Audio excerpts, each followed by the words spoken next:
আসসালামু আলাইকুম রহমতুল্লাহ। আল্লাহ পাক কোরআনে বলতেছেন, জাহারাল ফাসাদু ফিল বাররি ওয়াল বাহরি বিমা কাসাবাত আইদিন নাস। আল্লাহ বলতেছেন, দুনিয়াতে যত বালা মুসিবত তা তোমাদের দুই হাতের কামাই।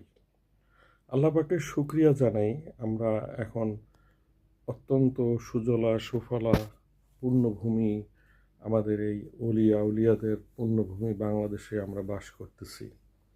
আপনাদের উদ্দেশ্যে আমি একটু আহ্বান জানাচ্ছি। বর্তমান পরিস্থিতিতে, বিশ্ব পরিস্থিতিতে মধ্যপ্রাচ্য টালমাটাল অবস্থা। সেখানে জিঘাংসা, হত্যা, রাহাজানি, সংঘর্ষ হচ্ছে, মারামারি, কাটাকাটি এবং খুনাখুনি বা বিজ্ঞানের সফল পরীক্ষা হচ্ছে, মানুষ মানুষকে ধ্বংসলীলায় লিপ্ত হচ্ছে। আল্লাহ যেন আমাদেরকে, এই দেশকে, এই দেশবাসীকে রহমত দান করেন। আমি আপনাদের উদ্দেশ্যে একটি আইডিয়া শেয়ার করি, যে আগেই বলেছি, আগে থেকে হুঁশিয়ার হওয়া ভালো।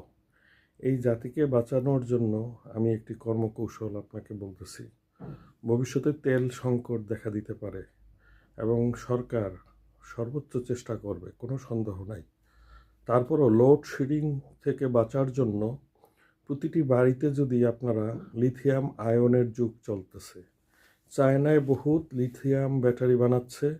এখন প্রতিটি বাসায় যদি মিনিমাম ধরেন আপনার 3-4টা আপনার এয়ার কন্ডিশন চলে, তাহলে 15 কিলোওয়াটের যদি আপনি লিথিয়াম আয়নের একটা ব্যাটারি কিনে সেখানে অ্যাবজর্ব করে রাখেন, এটাকে স্টোরেজ বলে, স্টোরেজ করে যদি রাখেন, তাহলে দেখা গেল আধা ঘন্টার জন্য বিদ্যুৎ যদি আসে, অথবা বাড়ির ছাদে যদি সোলার প্যানেলের মাধ্যমে স্টোরেজ করে রাখতে পারেন, তাহলে লোডশেডিংয়ের পরও দীর্ঘমেয়াদী ফ্রিজ, এসি আপনার বন্ধ থাকবে না। সময় উপযোগী সিদ্ধান্ত আগেই নিতে হয়, তো এই সময়ে আপনারা এই সিদ্ধান্তটা নিয়ে নিতে পারেন। এরপর আল্লাহ না করুক বাংলাদেশের জন্য কোনো দুর্ভিক্ষ না দেখা দেয়, সংকটকালীন মুহূর্তে আপনার ধরেন ডিপ ফ্রিজে যদি কোনো খাবার আগে থেকে সংগ্রহ করে সেখানে যদি আপনি প্রিজারভেটিভ করে রাখেন, সেটাও আপনারা দেখতে পারেন। যাই হোক, আল্লাহ পাক আমাদেরকে ভবিষ্যৎ সংকট, অশান্তি থেকে মুক্তি দান করুক। আমিও আয়াতটা আবার বলে শেষ করতেছি, যে জাহারাল ফাসাদু ফিল বাররি ওয়াল বাহরি বিমা কাসাবাত আইদিন নাস। দুনিয়াতে যত বালা মুসিবত তা তোমাদের দুই হাতের কামাই। আল্লাহ পাক বেশি বেশি আল্লাহর শুকরিয়া আদায় করার তৌফিক দান করুক, এই দেশবাসীর উপর রহমত নাজিল করুক। এই